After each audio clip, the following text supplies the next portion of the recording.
is my student, Mark. Mark, ano nga pala? Mark Joshua Addis. Mark Joshua Addis. He is taking manual transmission for wheels. So, nag-drive siya ngayon today ng Bios. Okay? Alright. Okay.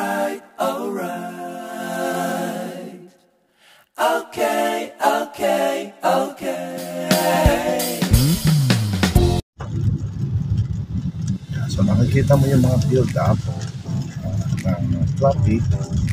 So, kailangan babasahin mo yan. Unti-unti. Sige, tuloy ka lang. Pwede kang mag-blink, pwede kang mag-kusina. O, shift it to third. Sabit yan. Third gear, nasabit talaga. Okay, so tandaan mo yung biting point na yan. Napaka-importante yan sa start moving para sa successful movement. Kasi pag hindi mo ma-maintain yung biting point, lagi kang mamamatayan, magkakos ka ng traffic, lalo na nasa stoplight ka. Bubusinahan ka ng mga nasa likod. Yan ang mga bully na driver.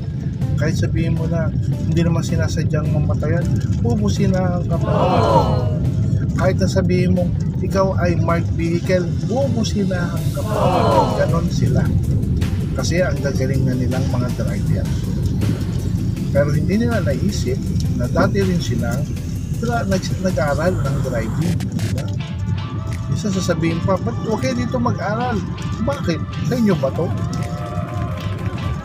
Kabahagi tayo sa mga binayarang buwis para sa kalsada na to, kaya may karapatan tayo dito mag-aral ng driving. Di ba, Mike? Yes. Hindi yabang nyo, kaya kinatuto lang mag-manero, bubusina na ng bubusina. Grabe, mga bully. O kaya ikaw, pag natuto ko, Mark, ha, so although nagdadrive, pag may nag-aaral, let him be. Hiya mo siya, diba? Kasi nandiyan yung kaba. Kinakabahan talaga ang mga nag-aaral ng driving. So dapat, basahin natin yung sitwasyon. Oh my God! Wow!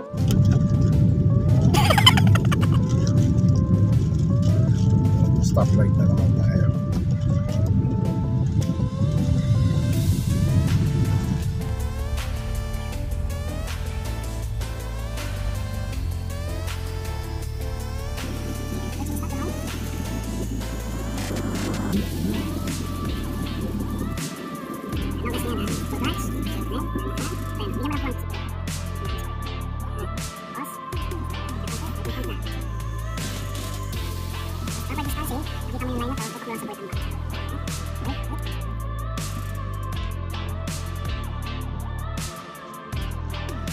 Don't forget to subscribe on my YouTube channel. Ang pangalan ng channel ko is Melan Drive Channel. So lalabas ka sa channel ko kasi may video tayo. Mga driving lesson na ginagawa ko sa student. Minsan inaano ko sila sa aking channel. Para mapanood in the future, nakikita mo yung sarili mo. Sabihin mo sa mga anak mo, panoorin mo kung paano ako nag-aral ng driving sa channel ni Sir Mel. Melan Drive Channel. Okay, prepare? Biting point lang. Lagi sisimula sa biting point. Diba? Basta na perfect mo ang biting point, starting yung movement, perfect yan. And shift to second.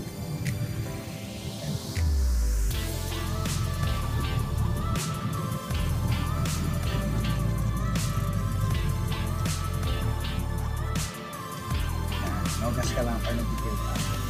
Pag kailangan mo mag-shift to first, tsaka mo siya, pero kung hindi, habulin mo lang siya ng pag-accelerate. Kasi makita mo naman na matanggal lang ka.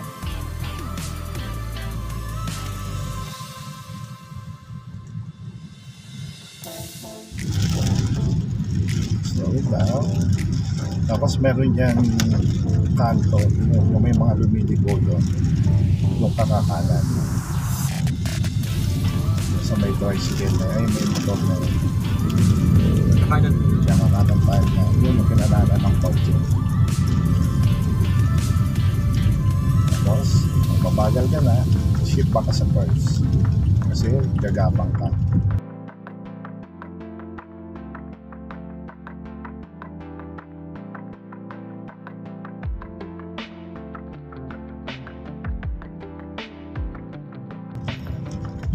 bagong kalsada yan.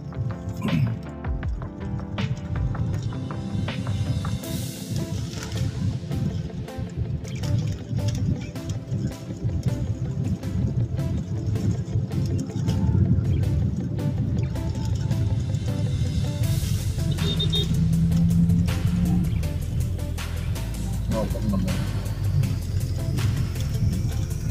mabusina naman yung kala mo naman nagagabiado na sila.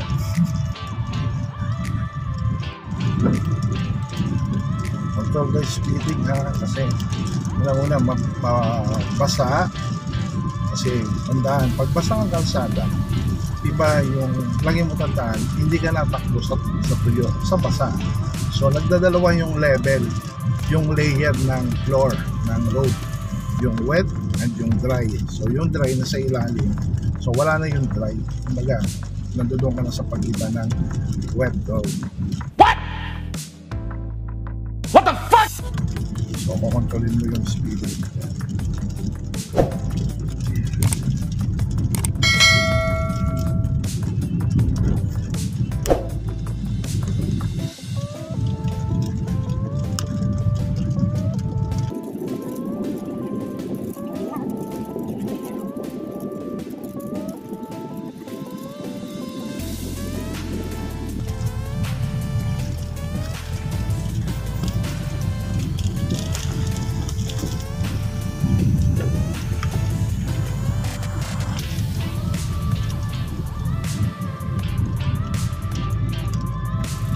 Solo natin naman. Bagong daan lang po. Kung may matagal na to, nagbukas train to labas. ng mga ano. Kapag doon yan ang exit niyan, doon sa papuntang Amadeo, saka Gentry. Pag sa kaliwa, papuntang Tagaytay, papuntang kanan sa Gentry, Magkahan.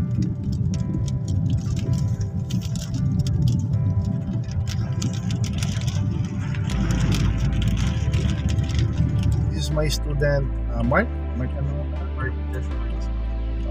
Joshua Carlos. He is taking manual transmission for wheels. So nade-drive siya ngayon today ng Bios. Okay? So nandito kami sa East-West Silang. Yan. At kami ay nasa paahon na pwesto. Doon. Kita nyo. Sa unahan meron siyang classmate naghahangin. So ngayon kami hangin din. Okay, isa sa mga course na dinadaanan is yung paano mag-start in a hanging position. Okay? So simple lang 'yan. Parang katulad lang din yan ng nasa patag, na kung saan pag nasa patag hindi ka naka-brake. Dito naka-brake ka kasi umaatras. At yung pag-atras na yun ang hindi mo dapat hahayaan kasi pwedeng mabangga ang nasa likuran. Sige, tubukan mo bitawan si brake. Yan. Sige, bilis mo si brake para maramdaman mo yung movement. Sige, bitaw si brake. Hindi siya umandar kasi medyo ano na siya. Sige, start tayo. First gear. Gagawin mo, so to start, how to start on a hanging position, di ba naka-brake ka? Ang gagawin mo, pakakagatin mo muna si biting point. Half clutch. Yung half clutch na babad. Okay? Yung vibrate. Pag nararamdaman mo nang nag-vibrate, bitawan mo na si brake para umusad siya. Okay? Hindi naman kailangan mag-gas agad eh. Pero pag may andar na, supportahan mo siya. Stop and go tayo. Ready? Okay, go. Release the brake.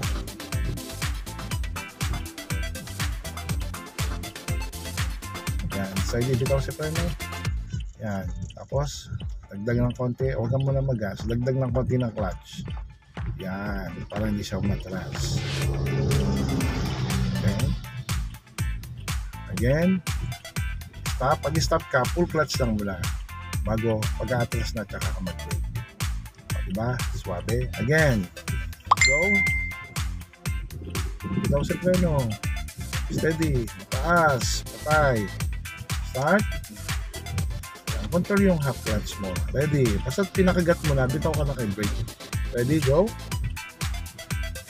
Para hindi matigilan yung pag-abante mo. Yan, oh. So that's the biting. Okay, the vibrate. Support ng konting gas. And stop.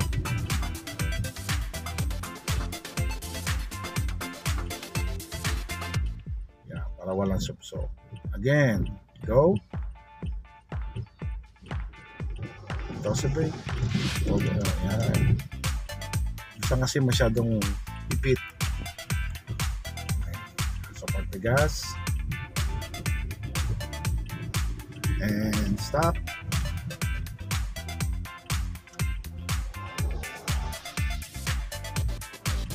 Again, go. Toss a brake. Steady si clutch. Na. Sige, try the gas. And stop.